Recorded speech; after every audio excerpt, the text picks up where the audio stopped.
Good evening and welcome to the Dollar Dogs and Beer podcast. I'm your host, Andrew, and as you can see, I am back in mi casa again, at least for tonight. We're not fully moved back yet from the storms and flooding issues that we had back at the end of June that forced me to do the last couple months up at my in-laws' house, which, although I'm very grateful that we had that living space and opportunity, you know, they say there's no place like home.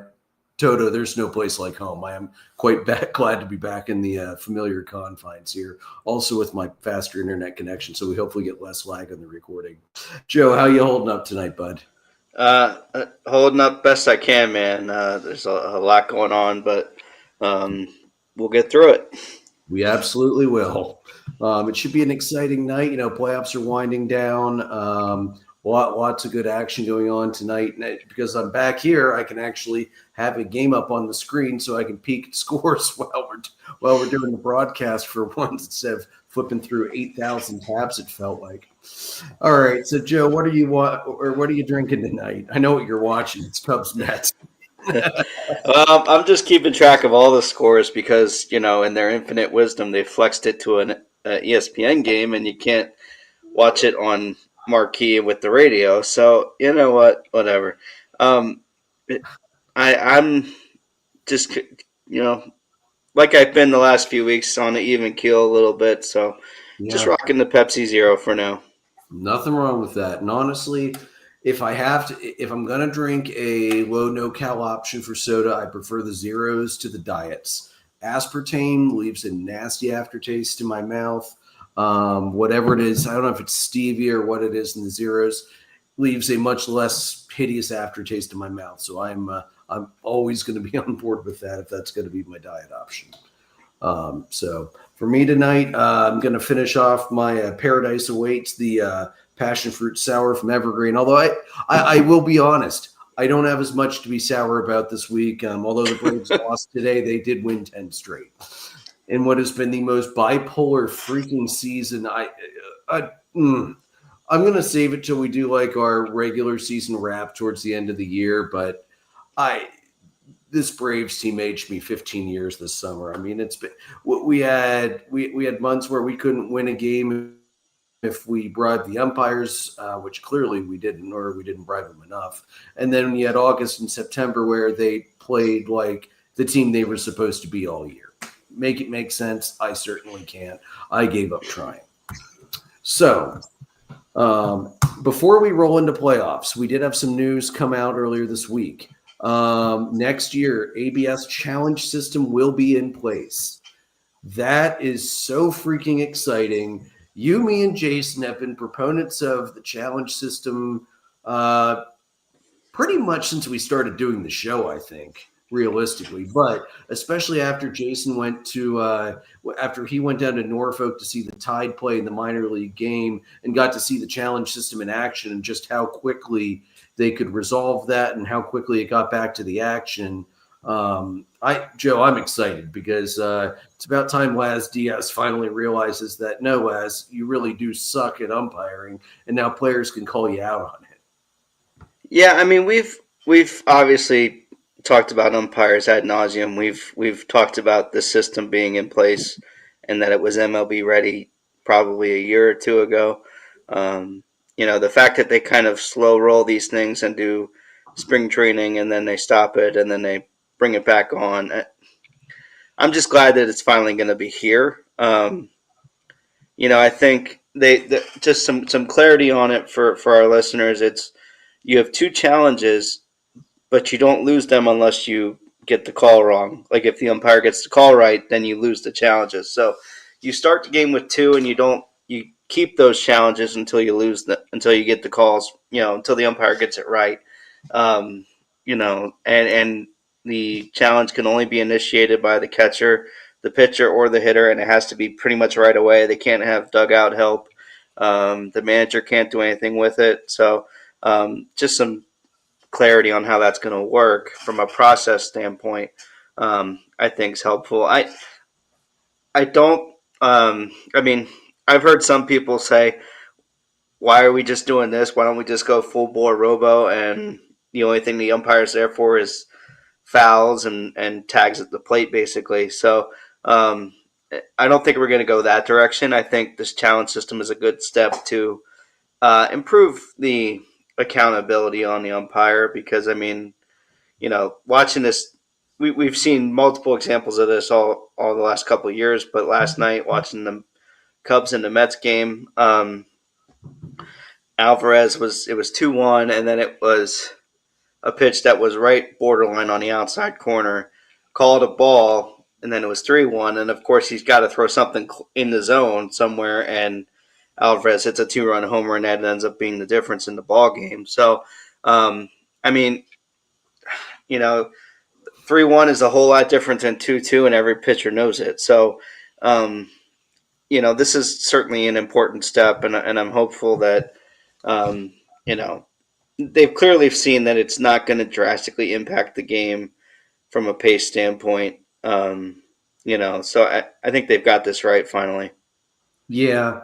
I would even be okay if they would go all the way up to 3 misses on the challenges. But I think this is the right move. I'm not personally ready for full robo umps yet in the slightest.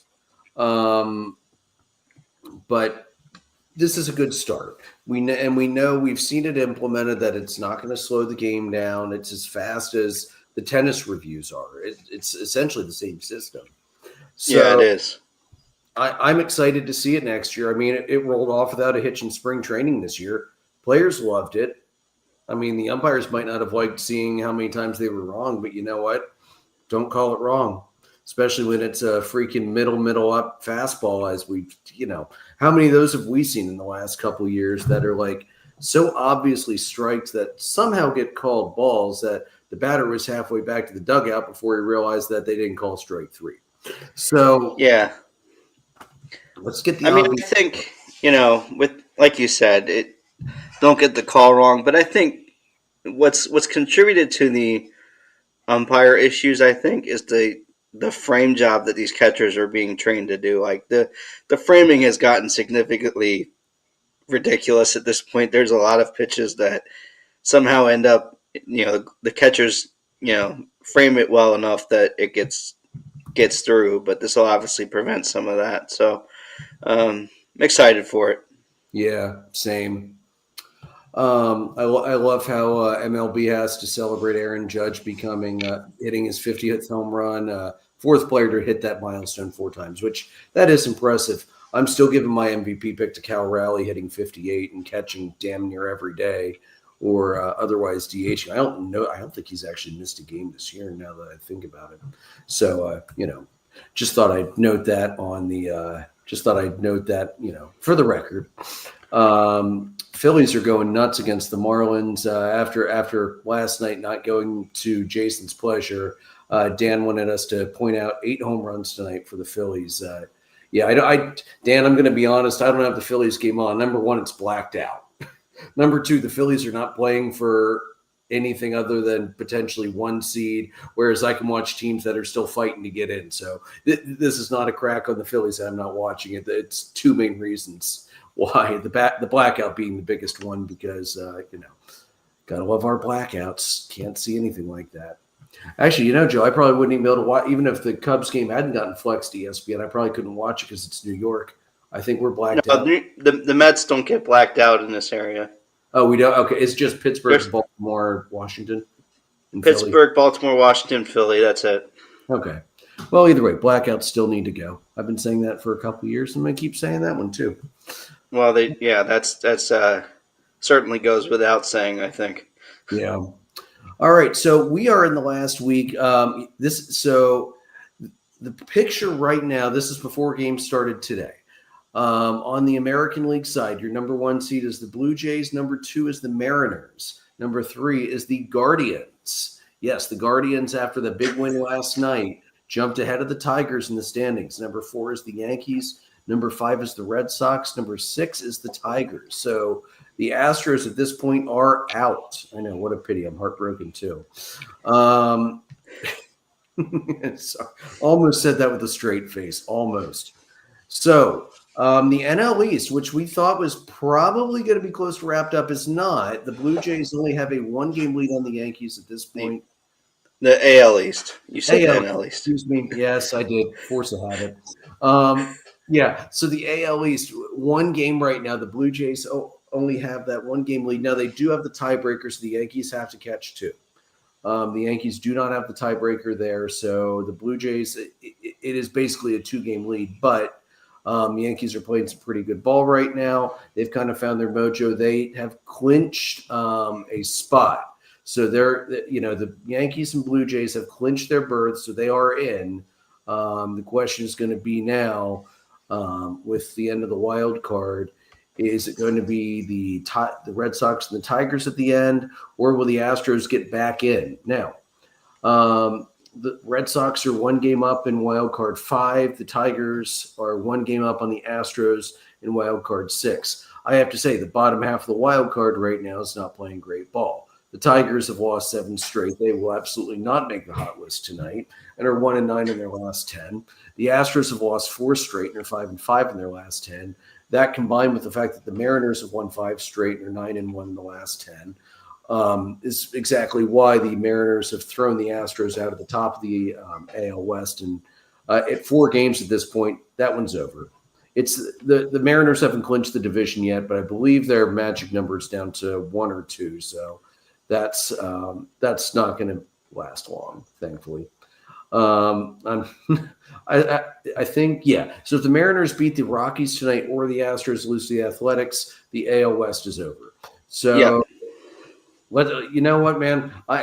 I'm loving what I'm seeing out of the Mariners right now. They are hot as hell. The Guardians are hot as hell.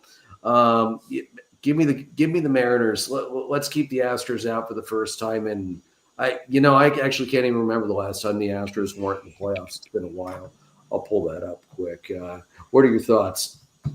Well, I mean, look, the Mariners, we said this a few weeks ago. They had to have one of those weeks where it wasn't the same as the Astros. It had to be better, and they answered the bell, and there they are. Like you said, as long as they win tonight or the Astros lose, that division's over. The Blue Jays, they clinched a first-round bye and home field in the ALDS for the American League East champion with the win tonight or the Guardians losing tonight to the Tigers. So that's where those things are. The Blue Jays have a tiebreaker with just about everybody. Yes. The only team they don't have the tiebreaker with is the Astros and the Guardians, which is wild to me. Yeah.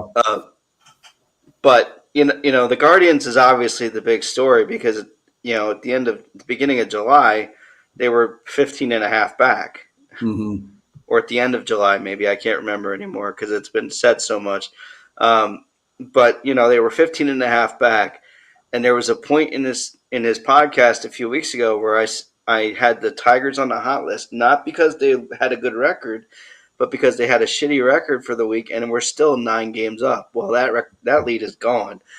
Yeah, they never turned it around, and the Guardians, give them credit where credit is due. And what is going to be one of the biggest comebacks potentially in MLB history to come back from that far down. Right now it's the biggest. It's crazy. Yeah, it's not over yet. I mean, the Tigers could still wake up and kick them out, but Guardians are up 3-1 at the moment. So, Joe, I just looked it up. The last time the Astros did not make the playoffs, 2016. Darn. Yeah, I know. And then they did make it in 2015, getting beaten out of the ALDS. And then before that, it was typical Astros, awful play for a long time. Before that, it was when they got swept in 2005. So, it's the Astros are, in my personal, very, very humble opinion, the Astros are absolutely due to not make the playoffs. Yeah, I mean, I wouldn't be surprised if they somehow find a way to get in and the magic happens. But let me just hang on a second. Let me see what they have to do. The Astros only hold a tiebreaker with the Blue Jays. They don't have a tiebreaker determined yet with the Yankees because I guess they're they're playing later this week. So that's where they are. I mean, it's not a good position to be in to not have the tiebreaker with the Guardians or the Red Sox or the Tigers at this point. Yep. So let me see. Yeah, and the record Detroit has against Cleveland this year is 4-7. Like Detroit has the tiebreakers on a lot of teams, but boy, they picked the wrong ones to not have them on at this point in the year. Yeah. Some of the other clinching scenarios that we're looking at. Sorry, my screen jumped. So Tigers won. Yeah. Okay. No, I think we got all the ones in the AL. In the AL, yeah. Yeah, you mentioned that one. Oh, we already got it. Yeah. So, yeah, that's the clinch scenarios for today. Moving on to the NL side of the bracket. Brewers 1, Phillies 2, Dodgers 3, Cubbies 4, Padres 5, Mets still clinging to 6. Now, that's been flip-flopping day by day because it's been back and forth with the Reds and the Mets for that final spot. Looking at the tiebreakers and the clinch scenarios. The Brewers could have clinched the number one tonight if the Phillies lost. As Dan pointed out, with 8 home runs, the Phillies are not going to lose tonight. So the number one overall is still in play, although it's looking more and more like it will. As we've been predicting, the Brewers will probably hold on to that.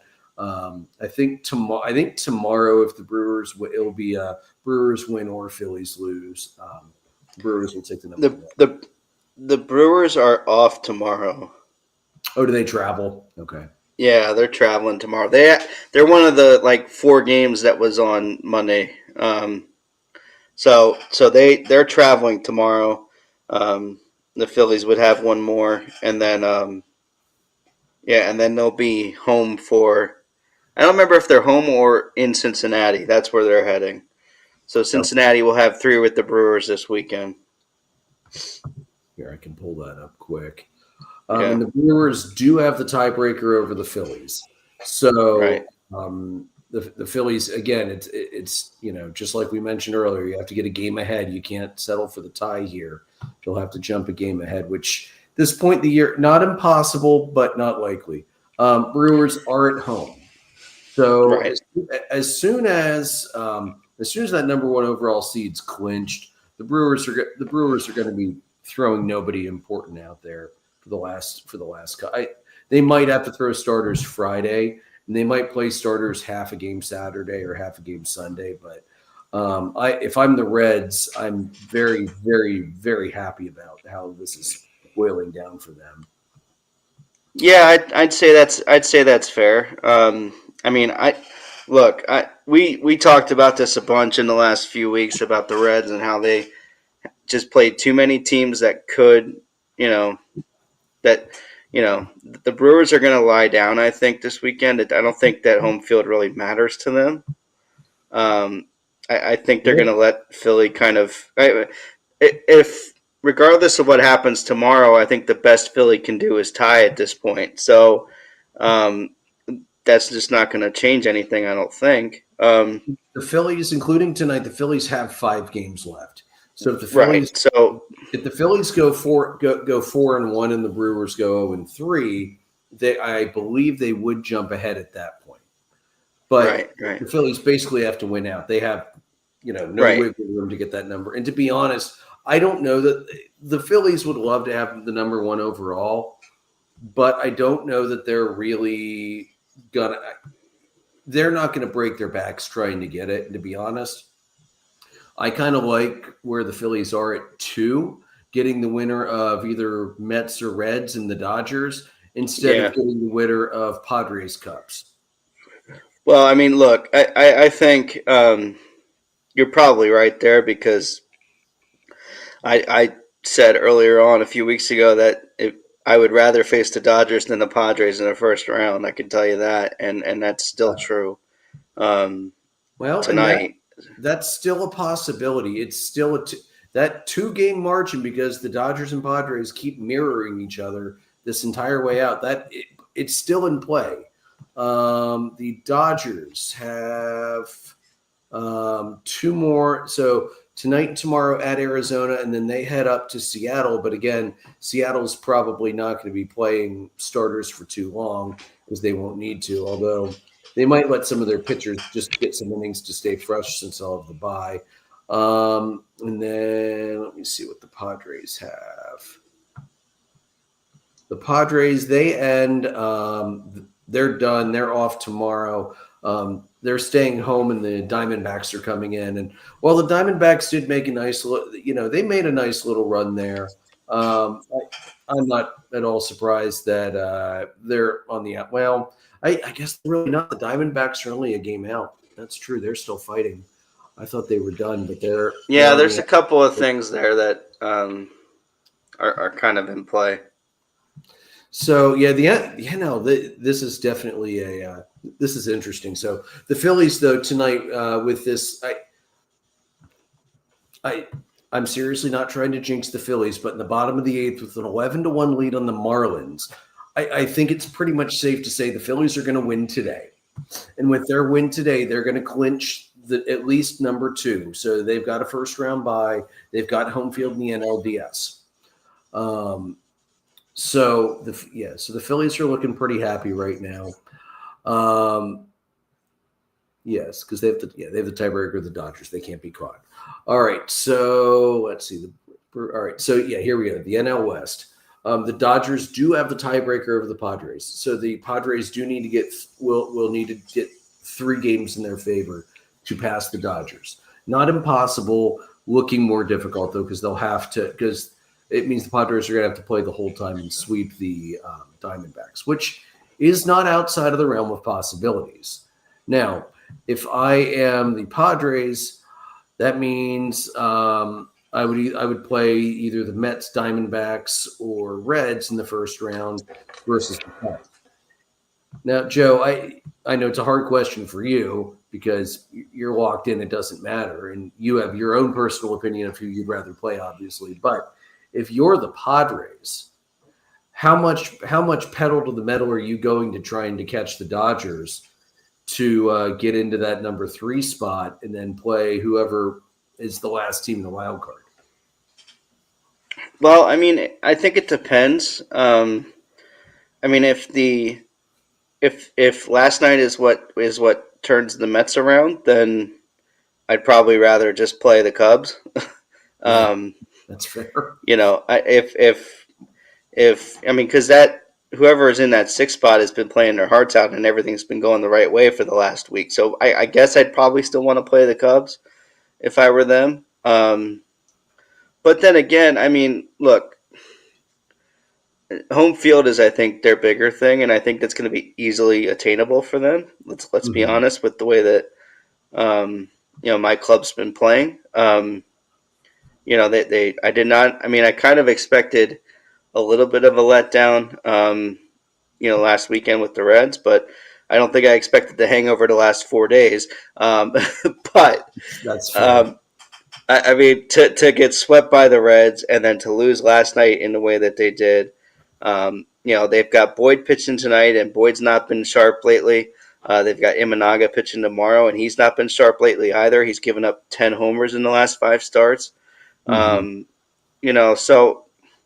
I mean, to me, it feels like I'd rather play the Cubs because if the way things are going right now, chances are you're going to be hosting, and I can tell you every single Cub fan doesn't want that because, Wrigley Field at this time of year would be a much better feeling than playing out west.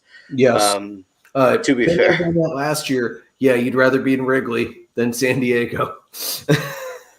Yeah. So I mean, I think that's the thing that Cub fans are most terrified of right now is slipping behind the Padres and having to go west.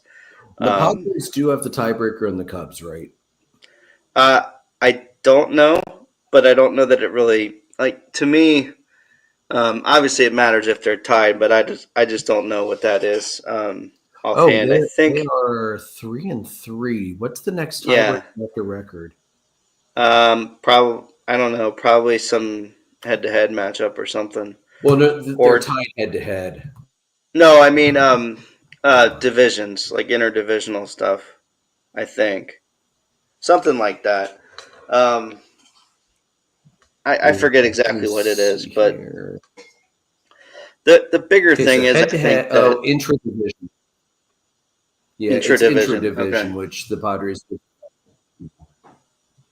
so the Padres would have that then. That's yes. Yeah. Okay. Let me double check that, but yeah, I'm pretty sure they have the Padres 29-20 versus the West. Yeah, Cubs 27-22 against the Yeah. Central. Yeah, the Padres hold that. Yeah. Yeah. So I mean, look, I mean, this isn't obviously nearly the level of collapse that Detroit is now in context, but when you look at the fact that the Cubs were 6.5 up, and now they're kind of in this limbo of not knowing where they're going to be, whether they're going to be hosting or traveling. Um, it's not the position you want to be in, particularly with the issues, like I said, with Boyd and Imanaga. And Tucker is finally supposed to be back this weekend, probably in the DH role, I would imagine. I would hope so. But he's been out with the calf strain since September 2nd. I'm not really sure why you know, he probably didn't want to play this time. I mean, he's already cost himself 200 million. What's another 100? So he's. I will say this: he's fortunately made himself right in Jed's price range, so that's a good thing. Um, Not that they're going to resign him anyhow, because if any Cub fan believes they're going to re-sign Kyle Tucker, I've got a oceanfront property in Arizona, to borrow a line from the good old George Strait. Like they argued over $1.5 million in arbitration in the offseason. There's no way they're re-signing him. It's Yeah. just not. No, I agree with that. Unfortunately, I wish I couldn't agree with that, but I do. Just a quick check around the league, quick before we continue. Pirates up 2-1 on the Reds in the top of the ninth. Phillies up 11-1 in the top of the ninth. Boston up 4-0 on Toronto in the top of the eighth with 2 runners on and no outs. Yankees are up 5-1 on the White Sox, bottom of the sixth. Guardians just went to the middle of the sixth, up 3-1. Twins, Rangers doesn't matter. Cubs, Mets still 0-0 in the bottom of the third. And that's all we have for right now. Because West Coast teams have not started playing yet. So that's our update for our, our playoff bound update at this point. Yeah, I'm with you. I'm with you, and I feel your frustrations, man, because like the Cubs had the division, and then Milwaukee said, no, you don't. And then the Cubs should be holding on they should have the top wild card locked up, and they don't yet. And they're not on top for the tiebreaker. So, yeah, it's tough. It really is. And on it, let's face it, if it ends up that the Padres pass the Dodgers, you're fine because you have the tiebreaker on the Dodgers. You just don't have it with the Padres. Right. And the Padres also do have the tiebreaker over the Mets. So not that I expect the Mets to make enough noise to have a shot at catching wild card, what the number 4 spot in the NL. No. Oh no, they can't. They're 5 back. They're too far. No. Yeah. Looking at that bottom, the Mets, as we said, the Mets hold it. They're a game ahead of Cincinnati and Arizona. The Mets have the tiebreaker with the Cardinals. They do not have the tiebreaker with the Diamondbacks, Padres, or Reds. The Marlins is actually TBD. They are split right now. The Marlins technically still have a shot as well. They are 4 games out. We're not talking likely or anything, but the Marlins could, if they win out, they could slip in. They're obviously not going to win tonight, and that might change and actually knock them out. But we're not there yet. I did not look far enough ahead to what's going to happen if this happens today. So so that one's TBD. With the Reds at 1 game behind, they do have the tiebreaker over both the Diamondbacks and the Mets. So if you're on the outside looking in, I think the Reds are in the best spot. They only lose the tiebreaker to the Cardinals and the Marlins. The Cardinals right now are at 3.5 out. So it's one of those, you're not out yet, but you're also not close. Right, right. I mean, you certainly have to feel good if you're the Reds because you basically control your own destiny, and you've got a team that's probably going to be laying down, Yeah, um, more than likely. So to me, if you're the Reds, you got to feel pretty good. And obviously, if you're the Mets and you take the next two, and the Cubs end up losing seven straight, well, um, you know, then you feel a lot more comfortable going into the weekend, I think. But um, you know, that I, it's a wild finish. I really feel like it's between those two. I don't really feel like um, the Diamondbacks. I mean, they still technically have a chance, but I feel like it's between those two teams. agreed, agreed. That's the race I'm looking at the most heavily. It's really funny because everybody gets so caught up with the head-to-head record, they always forget that the number two tiebreaker when head-to-head is split, which happened a lot this year, is intra-division. And the Mets, buddy, the Mets right now are 24-25 against the NL East this year. Like, you can't do that. No, And you can't.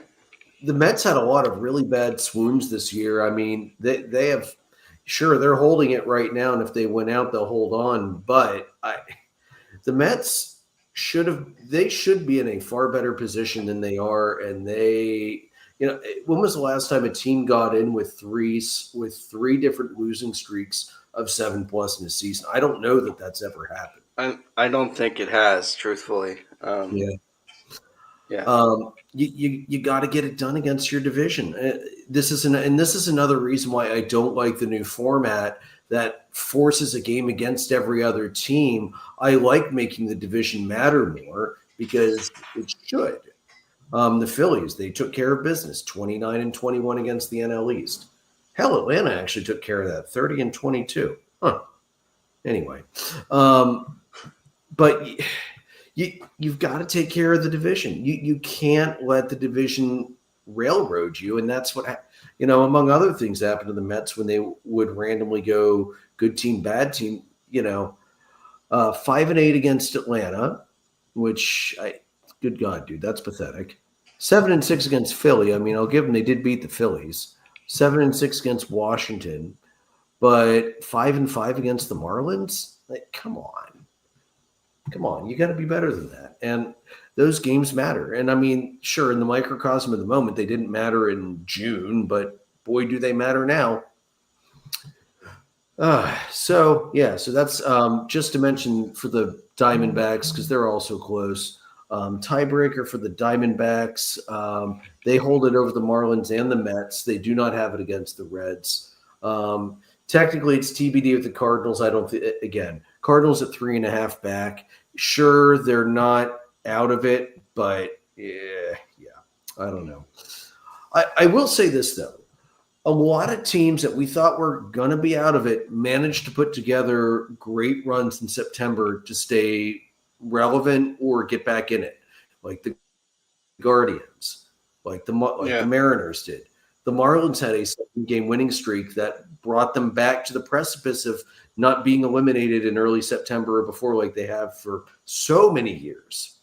So, give the Marlins a lot of credit for what they're building. It's starting to pay out. I mean, they could be a little farther along if they decide not to sell everything off after their last playoff appearance. But what do I know?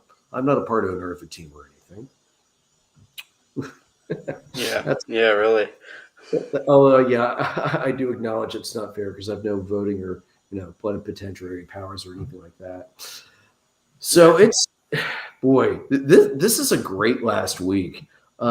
Things are really rolling out for It's not like we've had years where the last week of the season is a bunch of nobody cares because there's two spots that are still open, whereas there's actually a lot of movement.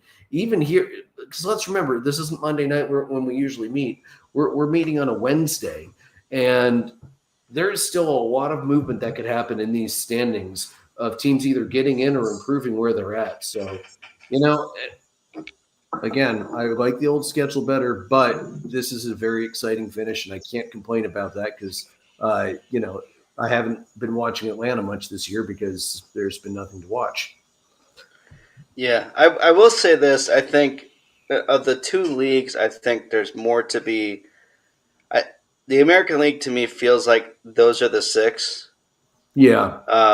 I think with the NL, I think there's potential for, you know, in the wild card at least, there's potential for 6 or 7 teams still playing right now.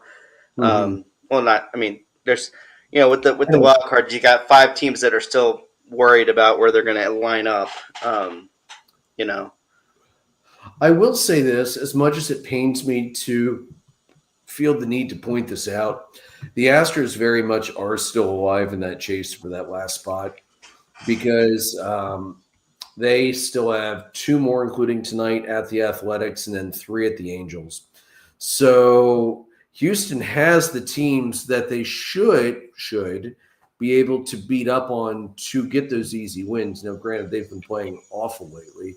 So have the Angels. The Athletics are actually playing pretty good right now, 7-3 in right? the last 10. So it's going to be curious. It really is, and it's going to be a hell of a last couple days to watch. I mean, we got lucky this year. It's an exciting final week. Ooh, somebody just got nailed in the Tigers game. Oh man, that looked like it hurt. Yeah. I mean, it definitely is exciting. I do agree with you that I feel like the schedule needs to go back to the 18 games in in your division against Yeah, every team in your division. I mean, you're talking about 20 games that have gone to teams that they wouldn't otherwise play, and it's kind of annoying to me, and like I'm you gonna said. and I'm gonna be honest. I don't care about playing every team every year. I don't. I want to see No. more teams against division opponents, and I'd rather see less interleague. To be completely honest with you, I'd rather see I'd rather you play the old schedule against your own division, play 2 series a year with every other division, and then rotate which American League division you face off against, or do it based off of records last year. However they want to pick some, because I don't mind some interleague, and if you want to protect if you want to protect some interleague series like New York, New York, New York, Chicago, Chicago, I'm fine with that. I don't Yeah. mind that. But we don't need. Honestly, I'm okay with not playing a ton of interleague every year, and I know some people really like it. I respect that they like seeing teams that they don't get to see very often, and I understand that is exciting. Especially, I'm not gonna lie, I do like it when Atlanta plays in Baltimore because I can go down and see the Braves play in one of my favorite stadiums in the entire league, which is Yeah. also significantly closer than Pittsburgh, which is also drop dead gorgeous, but a stupid long drive that I don't feel like doing in a day out and back. Baltimore, I don't mind going down and back in a day. Pittsburgh, I'm more likely to grab a hotel room.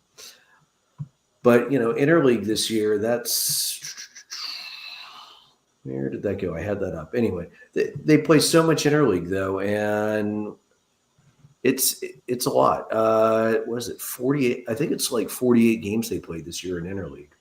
Yeah. It's ridiculous. No. It's so much. Um, It's so much. It's not necessary. And I no. mean, maybe the American League and National League are going to go away. It's that's something Manfred's been bandying about, of getting rid of the traditional leagues and going to a completely geographical based setup.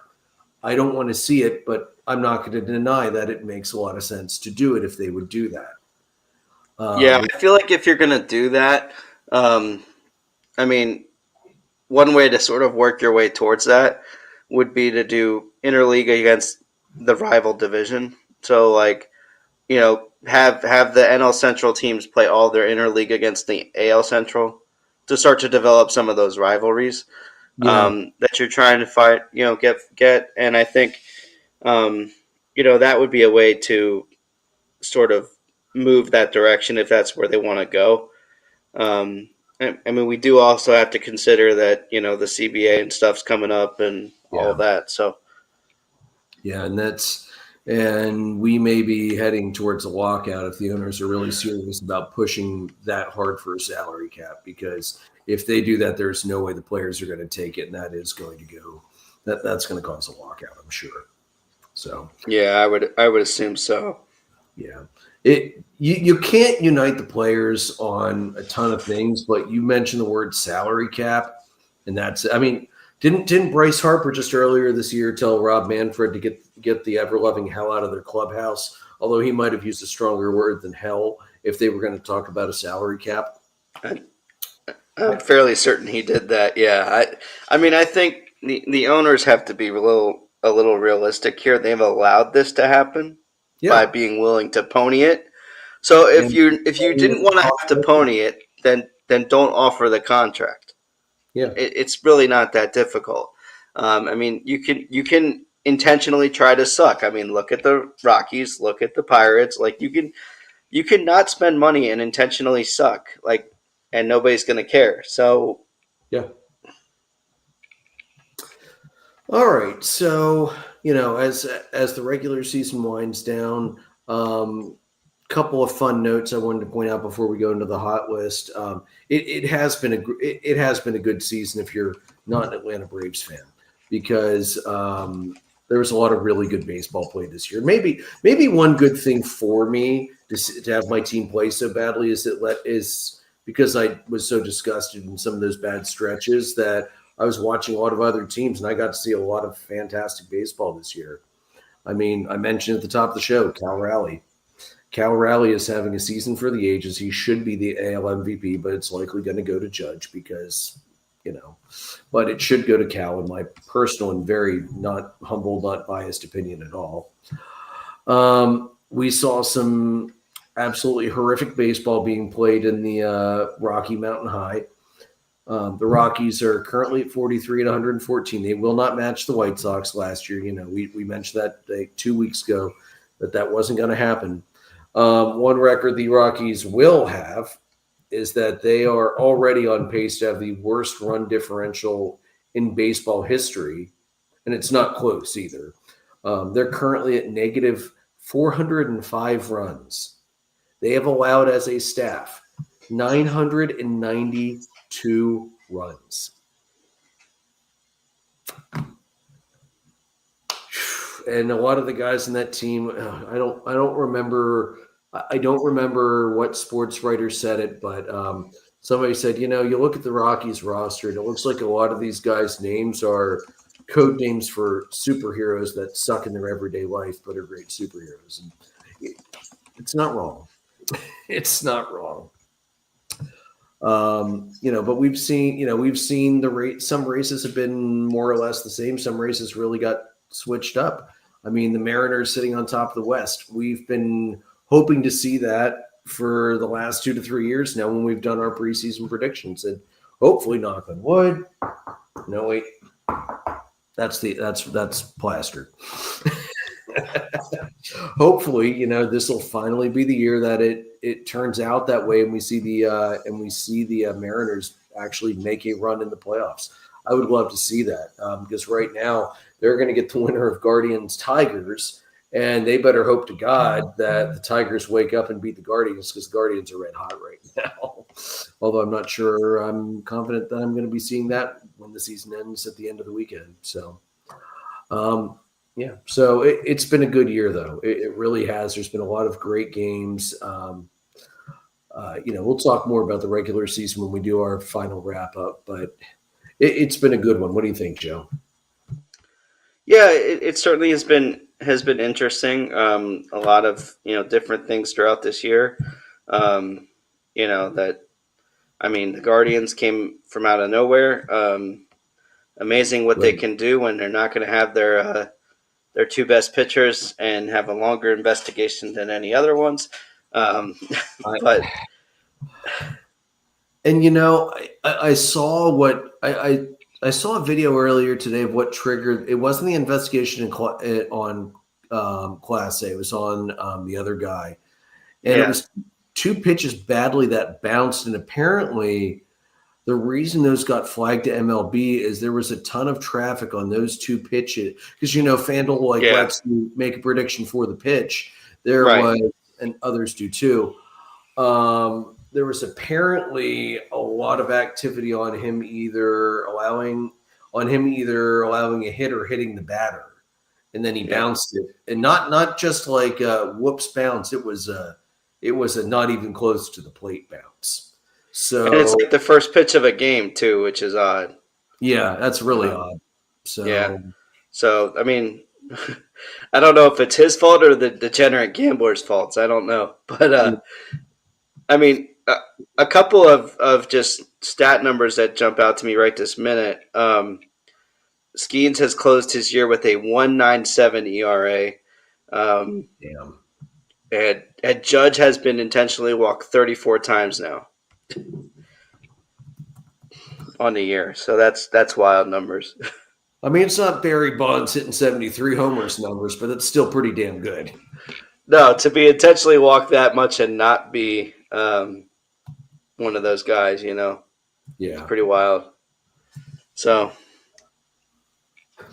It's pretty wild. It really is. And hey, so I'm not going to do it down on the farm this week. The teams are in playoffs right now. It looks like in the International League. Let me see here. I did have that up. In the International League, it is the Rail Riders of Scranton Wilkes-Barre versus the Jacksonville Jumbo Shrimp. Jacksonville is up 5-4 right now. I believe that's the second game of the series. I'm going to be honest, I have not been paying super close attention. I just know that they started. And the PCL is starting game 2 later this evening. So minor league is all in playoffs at this point. I believe did I see York eliminated Lancaster again? that's what Jason said they were on the verge of last night, but I didn't follow. All right. Well, either way, at least they made the playoffs. So good job for Lancaster. Thank God for the split season that the Atlantic League does, because Lancaster always starts the first half of the year so awful and then plays so great in the second half. It's kind of crazy, actually. All right, moving it into the hot hitters. I'm going to take the hot hitters this week. So number one, this will be Wednesday to Wednesday, so it's it's a little bit weird, but my first top hitter is going to be Mr. Ronald Acuna Jr. of Atlanta. And 22 at bats, 9 runs, 3 homers, 6 RBIs, 2 stolen bases, a slash line of 364, 533, 773, 8 hits, no doubles, no triples, 7 walks to 6 strikeouts. I will happily take that for Acuna. Now I can't go double Atlanta. I want to go Drake Baldwin, but I'm not going to go Drake Baldwin because it's not fair to do double Atlanta. We'll go Juan Soto. We'll keep it in the NL East. Soto had a great week as well. 23 at bats, 4 runs, 2 homers, 6 RBIs, 4 stolen bases, slash line 391, 500, 739, 9 hits, 2 doubles, 5 walks, 5 strikeouts. So, not great. Great week from those guys. Who do you got for Moneyball this week, Joe? I'm going to go with Alec Boehm from the Phillies. 500, 542, 909 slug. 5 runs on 11 hits, 3 doubles, 2 homers, 6 RBIs, 2 walks, no strikeouts. Wow, especially the no strikeouts is quite impressive. I'm going to be honest, Joe. I forgot he was back. The Phillies have been so safe for so long since the Mets had the ends of that implosion earlier this month that I haven't even really been paying much attention because you haven't needed to. So good to see him back. Mm-hmm. The Phillies, good. They're going to need him too. All right, moving to pitchers. First pitcher, I'm going to go Gavin Williams of Cleveland because, again, Cleveland has been ridiculous, and he's a big reason why, Joe. 2 starts, 2-0, 11 innings pitched, 1 quality start, 164 ERA, a whip of 1. He allowed 2 earned runs, 7 hits, 4 walks, 1 singular home run, and he struck out 21 in 11. That's ridiculous. That is ridiculous. The other guy I want to mention is a guy I've been close to mentioning him early a couple times. Hurston Waldrop of the Braves, who had an absolutely horrible welcome to the bigs last year and was dropped all the way down to Double A to do some some tweaks with his wind up and everything else, and he's really rebounded impressively in the second half of the year this year for Atlanta and at the major league level. 2 starts, 2-0, one quality start, 11 innings, 13 strikeouts, 3.27 ERA, whip of 1.27, 4 earned runs, 10 hits, 4 walks. So for a guy who was for the longest time a pariah in my eyes, I'm glad to see he's doing better. I really am. What do you got for you have a reliever for top pitcher? Yeah, so I'm going to go with Edward Bizardo from the Seattle Mariners. 4 games, 4 appearances. Not a pitcher of record in any of those, but 4 innings, 3 hits, no runs, no walks, 5 strikeouts. A whip of .75, a 188 batting average against. Not bad. Yeah, it's solid. All right. Who is the adulting reliever of the week? It will be Edwin Diaz for the Mets. 4 appearances this last week, Wednesday to Wednesday. Um, 1 save and 1 appearance of those games. So the other 3, just solid effort. 5 innings pitched. No hits, no runs, no walks, 11 strikeouts. Damn. Yeah, Diaz is pitching real, and they need him to. Yeah. If Diaz goes down, that bullpen's going to crumble because, as we mentioned a couple weeks ago, when they were in the midst of their September swoon, which does seem to happen every year to some extent or another for the Mets. That was a huge reason why it was that outside of Diaz, the bullpen had not been performing. So the Mets need Diaz to stay hot the rest of the way and into the playoffs if they hold on to make the playoffs. He honestly, Joe, as crazy as it is to put this on a closer, he might be the most important player on that roster right now. Certainly from a pitching standpoint, I think the offense, you're not seeing it tonight, but the offense got really, really jazzed up last night against the Cubs with Nimmo had a 2-run homer, Alvarez had a 2-run homer. Nimmo's might have been 3 runs. I can't remember now, but it's they had a lot of offense last night. To see them not have offense tonight so far is pretty surprising, given how they hit last night. Yeah. All right. Quick update before we do hot teams. The Reds managed to tie it up on the Pirates there in the top of the 10th, tied 2-2. Bottom of the 9th, Boston is up 7-1 over Toronto. Bottom of the 7th, Guardians are up 3-1 over Detroit with 2 runners on and no outs on first and second. That game doesn't matter. The game doesn't matter. Bottom of the 4th, the Cubbies are up 6-0 on the Mets. Let's go, Cubs. Come on, Cubbies. Put them down, please. For the love of God, put them down. Phillies did go final 11-1. That is also they have officially clinched the first round bye, so they will either be 1 or 2. That was also a single game club record for home runs. So again, shout out and thank you to Dan for pointing that out to us. That with their club record of 8 home runs tonight, which is Jesus Christ, the poor Marlins pitching. You almost have to feel bad for him. Not quite, but almost. The Marlins have tortured the Phillies enough over the years when they shouldn't be able to. So that has to feel cathartic for our Phillies friends. I know Jason is not watching the game tonight. He's busy tonight, but he'll be happy when he checks it later. He'll be happy to have that locked up. All right, hot teams. Well, I mean, we talked about the Guardians. We talked about the Mariners. I'm going to throw the Braves out there. I mean, yes, they lost today, but they had 110 straight. So for a team that's been disappointing so much of this year, yeah, I'll take Atlanta. I'll go Homer. Why not? Last time I'm going to be able to go Homer this year. Yeah, I'm gonna go with the Yankees. Just that 7-3 3-game winning streak. I think that's crucial for them. The Marlins, like we talked about, 8-2. That's impressive. The A's 7-3, the Diamondbacks 7-3, giving themselves a shot. You know, that's certainly to be highlighted and respected for sure. Yeah. Yeah, like we said, it's been a good race to the end. It really has. Very exciting. Good matchups tonight. Like I said, I'm keeping an eye on Tigers Guardians, and the Guardians are threatening again. Let me see. Full count. Yeah, they just walked it. Yeah, Tigers just walked the bases loaded. Montero cannot find the damn strike zone tonight in relief.